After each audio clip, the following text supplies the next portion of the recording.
Esther C, krijg als ik en Marije. Ik zou zeggen, door voor een likeje. En dan gaan we lekker de video beginnen. Bist je klaar voor? Ja. Nou, lekker beginnen. Let's go. Nou, hij is on het tapen. Hij is on het tapen. Het is wel heel satisfying trouwens. Ja. Ik vind hem op zich nog net heel snel. Nee, dat dacht ik ook wel. Hij doet hem wel heel strak. Nou, Wat gaat hij dan? Roemt hij dan? dit keer wel wat sneller. Ja, dit gaat wel snel. Maar het is wel wat netjes. Ja. Ja, Het zit wel goed vast. het zit goed vet. Wauw. Het is nog net snel, maar... Oh. Wat gaat hij dan? Oh shit, dat is snel. Klooi? Achter? Iets qua klooi. Oh. Man heeft een appeltje. Shit, dit is op zich wel heel snel. Is die gewoon die mango? Ja. Ik weet niet wat het is.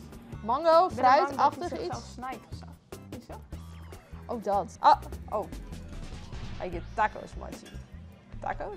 Burritos? Ik vind de rochteren lekkerder zin dan de linker trouwens. Ja. Ja, poep poep. Shit, dit is wel aardig snel op zich. Gewoon snel zo'n burrito. Wow. Wauw. Ook snel. Hup, hup. Dat is logisch, hè? Dat is warm. Als je hier alsjeblieft dit burrito. Oh, tik. Wat doe je hier? Doe maar gewoon een jong famke of zo. Vind ik net. Niet het rotte. Wat is hier aan het doen? Huh? Maar hier zit niet het of zo. Is er nou... Huh? Wat is er aan het doen? Is er... Doe dat erop. Doe een sticky tape. Dit is sticky treat. Sticky treat, nog een keer. Doe het hier omheen. Oh, dit is mooi. Koper. Oh, koper. Ja. Zo'n koper. Ik weet niet veel koper voor dat is ergens voor broeken. Ja. Dit gaat wel aardig snel. Nou, dan wil ik even weten hoeveel zijn makkelijk om in te hoeren. En dan werkt En dat maakt nog gewoon weer wat te laat. Nee, volgens mij is het al makker trouwens. Al makkelijk. Ik weet het niet. Oh nee, dat Nee, mag ze nog al een pakt makker hem, ja. worden. Oh. Oh. Hij wil haar doen. Dat ben je wel. Wie maar weer. Als stel het zoes werken, hè? Ja. Wat zou je dan heel snel kunnen doen?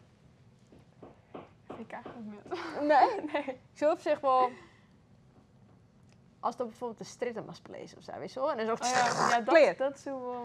Maar ja, jongens, dit is weer het einde van deze chill react. Ik hoop dat je het leuk vond. Ik zou zeggen, jou een like, reageer wat wij misschien de volgende keer moeten opnemen. Dus dan zou ik zeggen, tot de volgende chill react. Doei doei!